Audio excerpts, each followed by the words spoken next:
Hey guys, in this video we're going to be painting up a Tyranid Neurolictor, and we're going to specifically be taking a look at the new Villainy Inks range and how you can utilize their unique properties to create a Grimdark Tyranid looking skin. If you don't know what Villainy Inks are, or you've never used them, then you can also go over and check out my review of their full range, and the links for that will be in the description below. But first up, we're going to get this baby primed up. Now there's two ways you can do this. I've used Colourforge's Trench Brown, and then I'm going to get like a zenathol from above of wraith bone and apply that through my airbrush. However, if you don't have like Rattlecan or access to the Colourforges, you can literally use like Citadel's wraith bone and follow along with the tutorial from there. Now the beauty of Villainy Inks is that you can use them in conjunction with standard acrylic paints. Now once we've got to this stage and we've got everything primed up and the skin tones like already like based out, or if you've just literally gone for wraith bone straight away, one thing that you might have seen in my previous videos is I do like to use other acrylic paints to be able to tint the skin. Now this is using inks and contrast paint. So first up, and feel free at this point as well to use any that you desire. This stage is entirely up to you, depending on what colour schemes you want to go for. You might want to go for like a blue or a brown, but for me I wanted to keep it in line with more like the purpley reddish tones. But for this, I've just got some Tagor rag shade. You can use things like Berserker blood shade, and then I added some carraburg crimson, and then finally into some more like areas that I wanted to be a little bit darker, I used some contrast paint magos purple. But again, this section is entirely up to you, and we're just going to spray it into like areas like the knees or joints, and like the ends of the tail, and using an airbrush really helps you to feather them out. However, you can do this with a brush as well. There's nothing stopping you using a brush at this point, so don't be put off just by using an airbrush. Next up is probably the most boring phase, and that's blacking out all your bony and carapace areas, and this was just done using AK black, and then the brain was painted in Gal Vorbak red.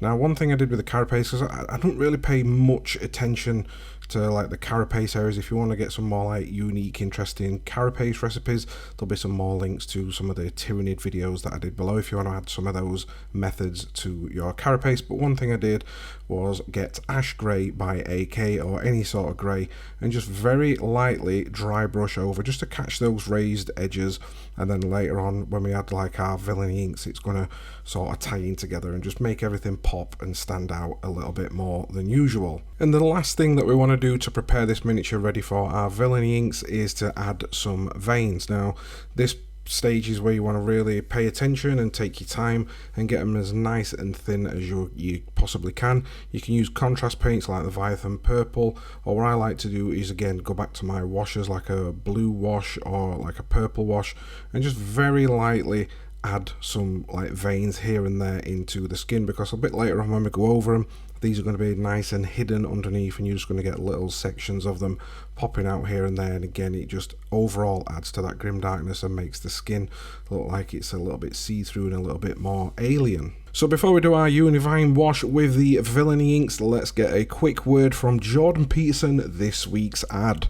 Research has demonstrated that individuals who opt to subscribe to the Feral Painter exhibit notable advancements in their painting abilities, regardless of gender. Therefore, it stands to reason that endorsing the act of subscribing would be a prudent choice for those seeking to enhance their artistic skills. Thank you, Jordan, for those lovely, inspiring words. So now we're going to move on to the Villainy Inks, and the first one that we're going to do is a unifying wash all over the miniature. You can do it via airbrush or you can do it via brush, and the recommended ratio for this is 1:1, and I would highly recommend mixing those pots. But if you do want to learn more about the Villainy Inks and how to use them in detail, then go over to the Grimdark Compendium and check out like their user's guide and hints, tips, and the videos that they've got on their channel. But I'm working my way around just spraying it. I'm not going too heavy because again this is thinned 1:1 in the airbrush, but I'm just working my way around the miniature for our unifying wash. And then once that has dried, and you can flash this off with like a blow dryer or a hair dryer, and we're just going to get a little bit of mineral spirits and our cotton Q-tips or like a sponge, makeup sponge, and just work our way around, leaving all that in the crevices. And again, I've not had any varnishes or anything at this point. Then we're going to move on to the Carrion Crimson. Now this is, it's almost like a special effects enamel, if you want to call it that, but it is a fantastic product, and we're going to be using this twice during this video. But first of all, I have thinned this because you get these nice little bits of pigment that are in there once you've shook them up. And what I've done, I've thinned it 1:1 again with the actual Carrion Crimson with mineral spirits, and I'm just applying this and letting it run into crevices. And when that dries, what it's going to do, it's going to leave like these little bits of like grain and pitting, and what that's going to act as is like mottling on the skin. And we've done the exact same thing with their Colia Green. Now this is quite a strong colour, so I've thinned this 2 parts thinner mineral spirits to 1 part of the Colia Green. And again, I'm just applying this in certain areas, and because it is such a powerful pigmented product, it's going to be staining it quite a bit, so be very selective of where you place that. And we're just going to work our way around and just apply it into small areas and just use our Q-tip in a dabbing motion just to remove those little bits of layers that we don't want. Now we need to seal those in because we are going to add a little bit more and we don't want to mix or reactivate them. Now the Grimdark Compendium has an amazing glue technique which is not mine to teach, but I haven't done it in this video. What I have done just to seal those in, I've given it a couple of coats of satin varnish all over the miniature, and in selected areas I've also added some gloss varnish, and the reason for that is to get some surface variation. But if you really want to learn that amazing glue technique, then please head over again to the Grimdark Compendium. Now again, as I did say, we will be going back to the Carrion Crimson, and the reason for this is I'm applying it neat now out of the bottle just to get some nice thick chunks. And what this does, it creates, because you can control like whether these like dry satin or like a matte, but we want to get again some more variation and some more of that like awful pitting. And I'm just going to work my way around the miniature, adding some more into selected areas. And the main reason for this again is to get that awful, like as though it's like an alien awful skin that's like seeped in areas. And again, you just get that really nice once it's dry.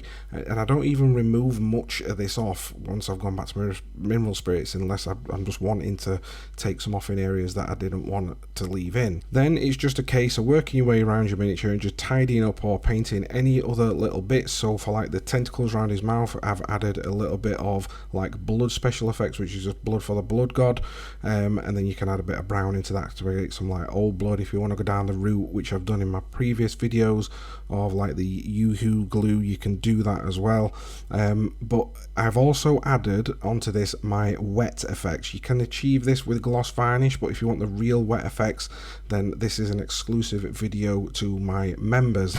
And I know this probably seems like an ad video, like a video where I'm just like promoting everything, but essentially I just wanted to show you what can be done with these new Villainy Inks, because I really want people to get hold of them. This is not an endorsement, they've not paid me to come on and like say this stuff, it's not a sponsored video, but these are just really amazing products that are out there on the market at the moment, which I really think you should be going out and getting. One of the last things I've done is based it, which is using the Kraut Cover Forgers of Doom. Now this is quite a nice unique basing material, and it's got that bit more of like an alien-y, lava-y, just weird planet looking basing stuff. And again, I've got a video, I know because in pretty much all of my videos recently I'm mentioning Kraut Cover, but I have got a unique video which I'm going to be reviewing their range coming a little bit later on for the basing. And this one does have a little bit of a special effects thing going on. I can't show it in this video because I haven't got a UV light, but when you put this under UV light, little sections of it start to glow. So there we have it, guys. And again, I know it's been a short video, but if you want to learn some more awesome techniques or different painting jobs that you can do on Tyranids, then check out my Tyranids video. Again, I just wanted to come on and show you some of the amazing stuff that you can do with the new Villainy Inks range, and hopefully you can take something from all my Tyranid videos and make, you know, apply different methods and stuff to create your own unique effects. So thanks again for watching this video. If you want to learn more, again, all links in the description are below if you want to learn some more about these products or where to get them from. And any of the products that you've seen in these videos, I do do have my affiliate links below as well, where you can get some amazing discounts, so make sure you are clicking on them, and it just helps me get something in return. So with that said, thanks for watching this video, and I will catch you in my next video. Forget about women for a moment. What you should do is subscribe to the Feral Painter. Also, don't forget to like the video. Be a fucking man and do it now.